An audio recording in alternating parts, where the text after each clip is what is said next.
ಮುಂದೆ ಬರುವ ಎಲ್ಲ ವಿಡಿಯೋಗಳನ್ನು ಮೊದಲು ನೋಡೋದಕ್ಕೆ ಏಕಲವ್ಯ ಚಾನಲ್ನ ಸಬ್ಸ್ಕ್ರೈಬ್ ಮಾಡಿ, ಅದರ ಪಕ್ಕ ಬರುವಂಥ ಬೆಲ್ ಐಕನ್ನ ಆನ್ ಮಾಡಿಕೊಂಡು ನೋಟಿಫಿಕೇಷನ್ನ ಆಲ್ ಅಂತ ಸೆಲೆಕ್ಟ್ ಮಾಡಿ.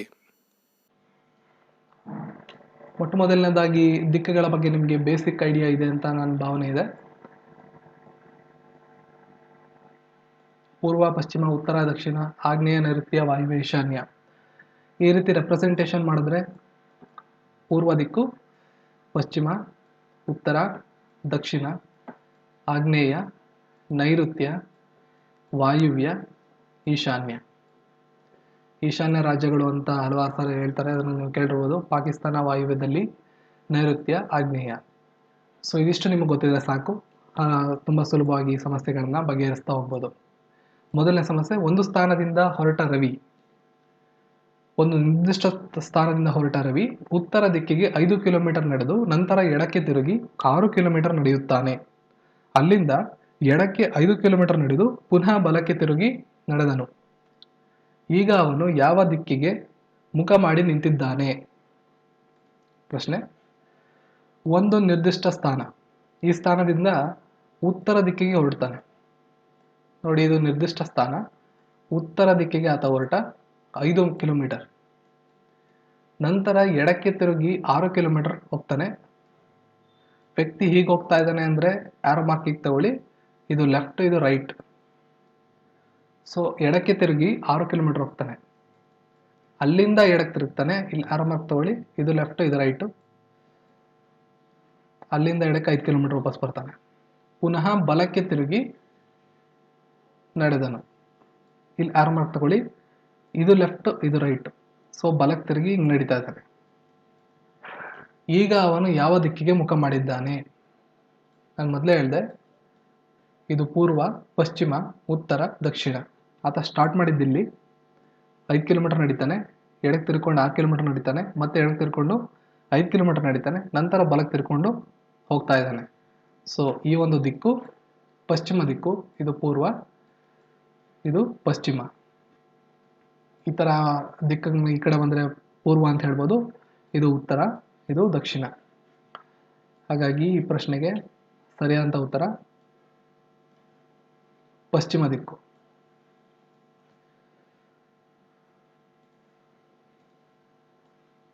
ರಾಜು ಮುಂಜಾನೆ ಸಮಯದಲ್ಲಿ ಸೂರ್ಯೋದಯದ ಕಡೆಗೆ ಓಡುತ್ತಿದ್ದಾನೆ.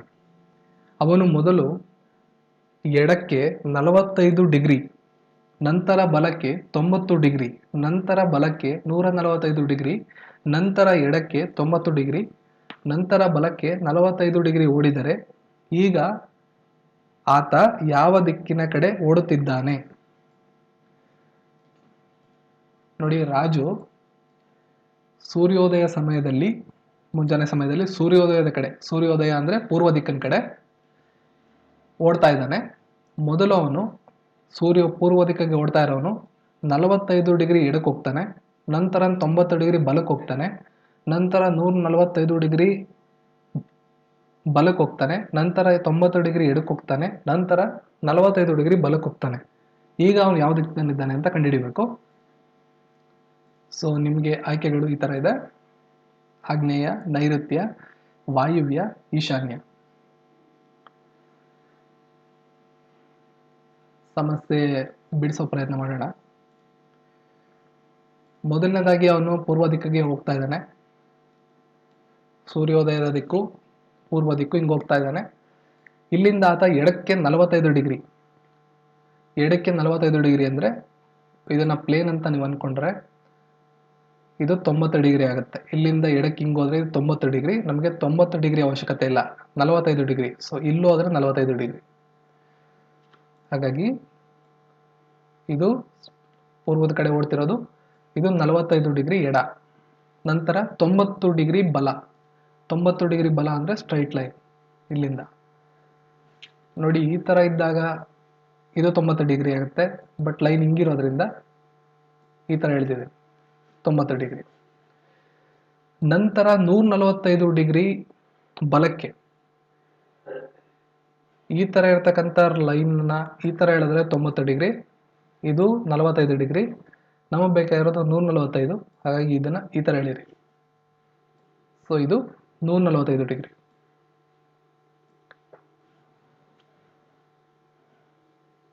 ನಂತರ ಎಡಕ್ಕೆ 90 ಡಿಗ್ರಿ. ಲೈನ್ ಹೀಗಿದೆ, ಸ್ಟ್ರೈಟ್ ಮೇಲೆ 90 ಡಿಗ್ರಿ. ನಂತರ ಬಲಕ್ಕೆ 45 ಡಿಗ್ರಿ. ಈ ಥರ ಬರೆದ್ರೆ 90 ಡಿಗ್ರಿ, ಬೇಕಾಗಿರೋದು 60 ಡಿಗ್ರಿ. ಸೊ ಆರೋ ಮಾರ್ಕ್ ಈ ಥರ ಬರ್ತಾ ಇದೆ. ನಮ್ಗೆ ಆಲ್ರೆಡಿ ಇದ್ರ ಬಗ್ಗೆ ಗೊತ್ತಿದೆ.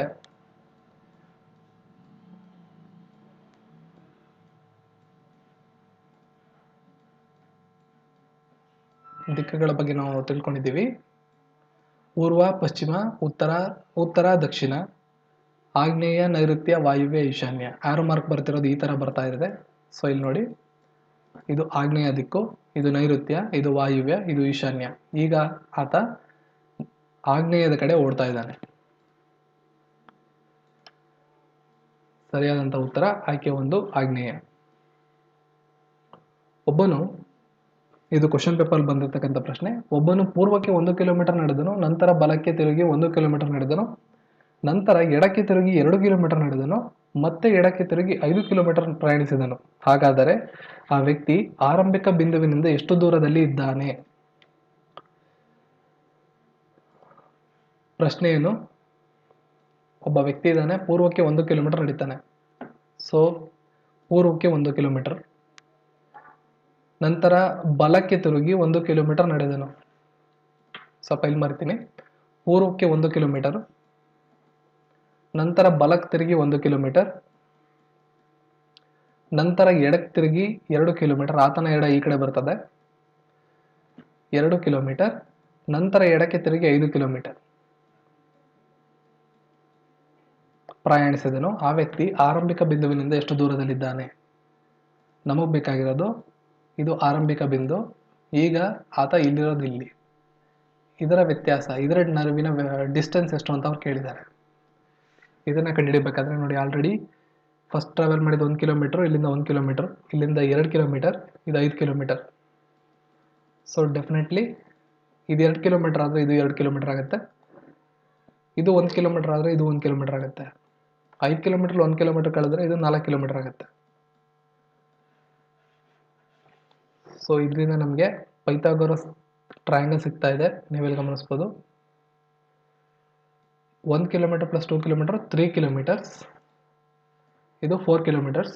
ಇದನ್ನು ಎ, ಸಿ, ಬಿ ಅಂತ ನೀವು ಪರಿಗಣನೆ ಮಾಡಿದ್ರೆ ಪೈಥಾಗೋರಸ್ ಥಿಯರಮ್ ಏನು ಹೇಳುತ್ತೆ?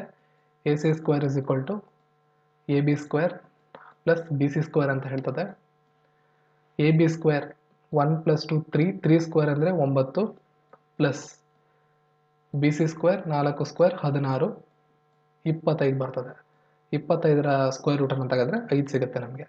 ಈ ಪ್ರಶ್ನೆಗೆ ಸರಿಯಾದಂಥ ಉತ್ತರ ಆರಂಭಿಕ ಬಿಂದುವಿನಿಂದ 5 ಕಿಲೋಮೀಟರ್ ದೂರದಲ್ಲಿ ಆತ ಇದ್ದಾನೆ. ಆಯ್ಕೆ ಈ ಒಂದು ಆಯ್ಕೆ ಇದಕ್ಕೆ ಸರಿಯಾಗುತ್ತೆ. ರಾಮು ಒಂದು ನಿರ್ದಿಷ್ಟ ಸ್ಥಳದಿಂದ ಪೂರ್ವದ ಕಡೆಗೆ ತನ್ನ ಬೈಕ್ನಲ್ಲಿ ಹೊರಟು 12 ಕಿಲೋಮೀಟರ್ ಪ್ರಯಾಣಿಸಿದನು. ನಂತರ ಎಡಕ್ಕೆ ತಿರುಗಿ 4 ಕಿಲೋಮೀಟರ್ ಪ್ರಯಾಣ ಮಾಡಿದ. ಅಲ್ಲಿ ಹೋಟೆಲ್ನಲ್ಲಿ ಊಟ ಮಾಡಿದ. ನಂತರ ಎಡಕ್ಕೆ ತಿರುಗಿ 6 ಕಿಲೋಮೀಟರ್ ಪ್ರಯಾಣಿಸಿದನು. ನಂತರ ಬಲಕ್ಕೆ ತಿರುಗಿ 4 ಕಿಲೋಮೀಟರ್ ಪ್ರಯಾಣಿಸಿದನು. ಪ್ರಯಾಣ ಮಾಡಿ ತನ್ನ ಮನೆ ಸೇರಿದನು. ಹಾಗಾದರೆ ರಾಮು ಆರಂಭ ಬಿಂದುವಿನಿಂದ ಎಷ್ಟು ದೂರದಲ್ಲಿದ್ದಾನೆ? ರಾಮು ಪ್ರಯಾಣ ಮಾಡಿದ ಒಟ್ಟು ದೂರ ಎಷ್ಟು? ರಾಮುವಿನ ಮನೆ ಯಾವ ದಿಕ್ಕಿನಲ್ಲಿದೆ? 3 ಪ್ರಶ್ನೆ ಇದೆ, ಒಂದೇ ಕ್ವಶನ್ ಅಲ್ಲಿ 3 ಕೊಲಾಬ್ ಮಾಡಿದ್ದೀನಿ. ಮೊದಲನೇದಾಗಿ ಏನಾಗುತ್ತೆ, ಇಲ್ಲಿ ರಾಮು ಒಂದು ನಿರ್ದಿಷ್ಟ ಸ್ಥಳದಿಂದ ಪೂರ್ವದ ಕಡೆಗೆ ಹೊರಡ್ತಾನೆ. ಪೂರ್ವದ ಕಡೆಗೆ ಹೊರಟ ಅನ್ಕೊಳ್ಳಿ, 12 ಕಿಲೋಮೀಟರ್ ಪ್ರಯಾಣ ಮಾಡ್ತಾನೆ. 12 ಕಿಲೋಮೀಟರ್ ನಂತರ ಎಡಕ್ಕೆ ತಿರುಗ್ತಾನೆ. ಆತನ ಎಡ ಹಿಂಗೆ 4 ಕಿಲೋಮೀಟರ್ ಹೋಗ್ತಾನೆ. ಅಲ್ಲಿ ಹೋಟ್ಲಲ್ಲಿ ಊಟ ಮಾಡ್ತಾನೆ. ಇಲ್ಲಿ ಹೋಟ್ಲ್ ಇದೆ, ಇಲ್ಲಿ ಊಟ ಮಾಡ್ತಾನೆ. ನಂತರ ಎಡಕ್ಕೆ ತಿರುಗ್ತಾನೆ.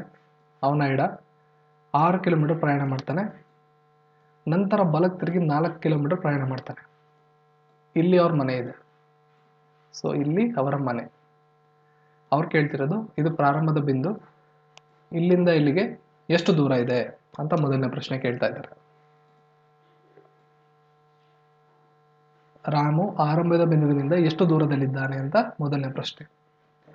ಇಲ್ಲಿ ನಾವು ಅದನ್ನು ಬಿಡಿಸೋ ಪ್ರಯತ್ನ ಮಾಡೋಣ. ಮೊದಲನೇದಾಗ 12 ಕಿಲೋಮೀಟರ್ ಹೋದ. 12 ಕಿಲೋಮೀಟರ್ ಆದಮೇಲೆ ಎಡಕ್ಕೆ 4 ಕಿಲೋಮೀಟರ್, ನಂತರ ಎಡಕ್ಕೆ 6 ಕಿಲೋಮೀಟರ್, ನಂತರ ಬಲಕ್ಕೆ 4 ಕಿಲೋಮೀಟರ್. ಇಷ್ಟು ಪ್ರಯಾಣವನ್ನು ಆತ ಮಾಡ್ದ. ಸೊ ನಮಗೆ ಇಲ್ಲಿಂದ ಇಲ್ಲಿಗಿರ್ತಕ್ಕಂಥ ಡಿಸ್ಟೆನ್ಸ್ ಬೇಕು. ಒಂದು ಟ್ರಯಾಂಗಲ್ ಆಗಬೇಕು ಅಂದರೆ ಇಲ್ಲಿ ಆಲ್ರೆಡಿ 4 ಕಿಲೋಮೀಟರ್ ಇದೆ. ಸೊ ಇದು ಕೂಡ 4 ಕಿಲೋಮೀಟರ್ ಆಗುತ್ತೆ. ಇದು 6 ಕಿಲೋಮೀಟರ್, ಇದು 6 ಕಿಲೋಮೀಟರ್ ಆಗಿರೋದ್ರಿಂದ 12ರಲ್ಲಿ ಇಲ್ಲಿ ತನಕ 6 ಕಿಲೋಮೀಟರ್ ಆಗುತ್ತೆ, ಮುಂದಕ್ಕೆ 6 ಕಿಲೋಮೀಟರ್ ಆಗುತ್ತೆ. 4 + 4 ಎರಡೂ ಸೇರಿ 8 ಕಿಲೋಮೀಟರ್ ಆಗುತ್ತೆ. ಸೊ ಇದು ಒಂದು ಪೈಥಾಗೋರಸ್ ಟ್ರಯಾಂಗಲ್. ಪೈಥಾಗೋರಸ್ ನಿಯಮದ ಪ್ರಕಾರ ಇದನ್ನ ಎ ಸಿ ಬಿ ಅಂತ ತಗೊಂಡ್ರೆ ನಮ್ಗೆಲ್ರಿಗೂ ಗೊತ್ತಿರೋ ಹಾಗೆ AC² = AB² + BC². AB² ಅಂದರೆ 6² ಪ್ಲಸ್ BC² ಅಂದರೆ 4 + 4 8 8². 6² ಅಂದರೆ 36, 8² ಅಂದರೆ 64, 36ಕ್ಕೆ 64ನ ಕೂಡಿದ್ರೆ 100, AC² 100 ಆದರೆ AC = 10 ಆಗುತ್ತೆ. ಸೊ ಇಲ್ಲಿಂದ ಇಲ್ಲಿಗಿರ್ತಕ್ಕಂತಹ ದೂರ 10 ಕಿಲೋಮೀಟರ್. ಆಯ್ಕೆ 3 ಸರಿಯಾದಂಥ ಉತ್ತರ.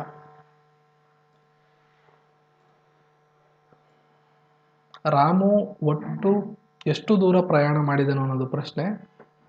ನೋಡಿ, ಮೊದಲು 12 ಕಿಲೋಮೀಟರ್ ಹೋಗ್ತಾನೆ, ಅದಾದಮೇಲೆ ಎಡಕ್ಕೆ ತಿರ್ಕೊಂಡು 4 ಕಿಲೋಮೀಟರ್ ಹೋಗ್ತಾನೆ, ಅದಾದಮೇಲೆ ಎಡಕ್ಕೆ 6 ಕಿಲೋಮೀಟರ್ ಹೋಗ್ತಾನೆ, ಅದಾದಮೇಲೆ ಬಲಕ್ಕೆ 4 ಕಿಲೋಮೀಟರ್ ಹೋಗ್ತಾನೆ. So 12 4 16, 16 6 22, 22 4 26 kilometre. ಆಯ್ಕೆ 3 ಸರಿಯಾದಂಥ ಉತ್ತರ. ರಾಮುವಿನ ಮನೆ ಯಾವ ದಿಕ್ಕಿನಲ್ಲಿದೆ? ಸೊ ಮೊದಲೇ ಹೇಳ್ದಂಗೆ ರಾಮು ಟ್ರಾವೆಲ್ ಮಾಡ್ತಿದ್ದ. ಆತ ಈ ಪಾಯಿಂಟಿಂದ ಶುರು ಮಾಡ್ದ, 12 ಕಿಲೋಮೀಟರ್ ಬಂದ, ಎಡಕ್ಕೆ ತಿರ್ಕೊಂಡ 4 ಕಿಲೋಮೀಟರ್ ಹೋದ, ಎಡಕ್ಕೆ ತಿರ್ಕೊಂಡ 6 ಕಿಲೋಮೀಟರ್ ಹೋದ, ಬಲಕ್ಕೆ ತಿರ್ಕೊಂಡ 4 ಕಿಲೋಮೀಟರ್ ಹೋದ. ಸೊ ಈ ಪಾಯಿಂಟು. ಸೊ ಡೆಫಿನೆಟ್ಲಿ ನಾನು ಮೊದಲು ಹೇಳ್ದಂಗೆ ಈ ಆರೋ ಮಾರ್ಕು ಉತ್ತರ ದಿಕ್ಕವನ್ನು ರೆಪ್ರೆಸೆಂಟ್ ಮಾಡುತ್ತೆ. ಹಾಗಾಗಿ ಆಯ್ಕೆ 3 ಉತ್ತರ ದಿಕ್ಕು ಸರಿಯಾದಂಥ ಉತ್ತರ.